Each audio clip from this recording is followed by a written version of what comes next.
How long does it take to burn an empire to ash? In this world, there's no need to guess. The answer is well known to both dragons and denizens alike. A cataclysm well remembered as the 8 Day Immolation. This is the world of Reverath. 4 landmark nests, 4 branches of elemental magic, 4 breeds of dragon kind. And while all are feared, only one is known as the most brutal and volatile of dragons, for good reason. Ages ago, a gruesome human war drove a band of scavengers to do the unthinkable, venture into dragon territory.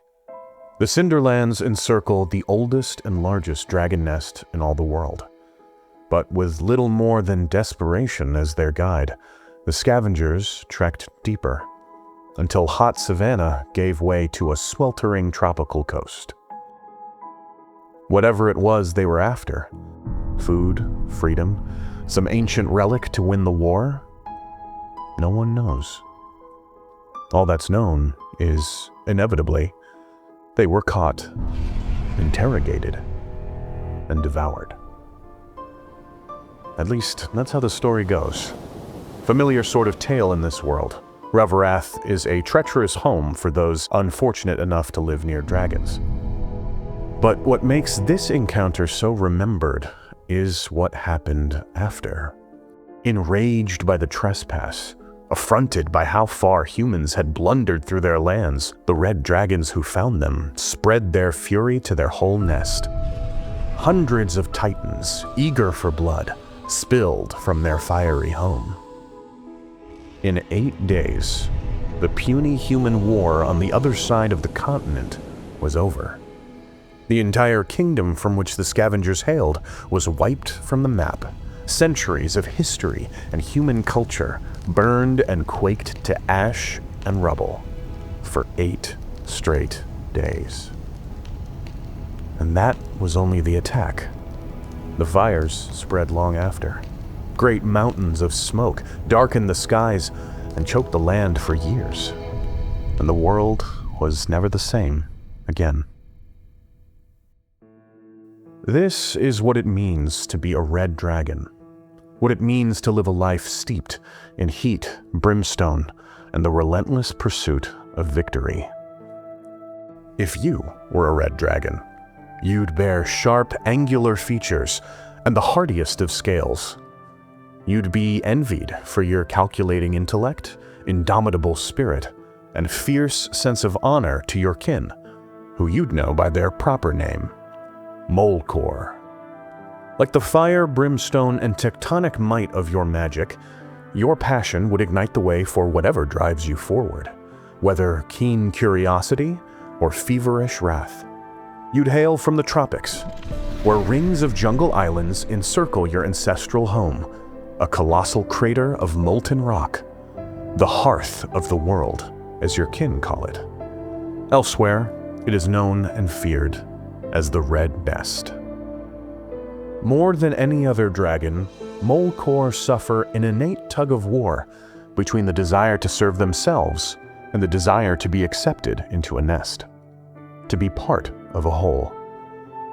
Generations of fractured clans, rampant selfishness, and bloody civil wars have solidified a culture of strict duty and social hierarchy. Lessers must serve their betters. Individuals must serve the collective. The weak and small must earn their right to survive. And if your loyalty is not to the sanctity of the nest above all else, your life may very well be forfeit. For many Molecore, this is the only way to find balance. Unbridled ambition, unchecked wrath, always come with a price. Even ages later, the 8 Day Immolation is a fearsome reminder of the power the Red Nest holds over its corner of the map. But if you were a red dragon, you would know. This was never a story of might or triumph. It was a warning. What many denizen tales omit is that the red nest had been boiling with anger for decades. Young, feverish generations with much to prove had grown jaded with their leaders. The spreading human war was just one of many insults that had been tolerated for far too long across the region. And as they are so often, the lines of power and gold were itching to be redrawn. A blundering band of foolish humans became the perfect trigger. A few foresaw the danger. A few tried to temper the passions of their kin, all in vain. The rage burned too hot, and then began the true suffering. For after the immolation had ended, after the fires settled and the land sat scorched and barren, grew the hunger. The offending humans were gone, but so too were their animals, their neighbors, their trading partners. The empire was obliterated, but so too was its surrounding ecosystem, the fields, the mountains, even the Great Canyon. Nowhere was spared from the smoke, the ash, the acid rain. Even the creatures of the ocean suffered, collapsing the red nest's most fruitful hunting grounds. Little is known about this corner of the world in the years following the catastrophe. Somehow, the red nest evaded extinction. For better or worse, a stricter code was set in place so that no dragon's passion or hubris could endanger the nest ever again. And though it took time, the surrounding continent healed, and life flourished anew. If you were a red dragon in the world of Reverath, you would know this is the way of the hearth. The give and take of heat, the might of rock and mantle.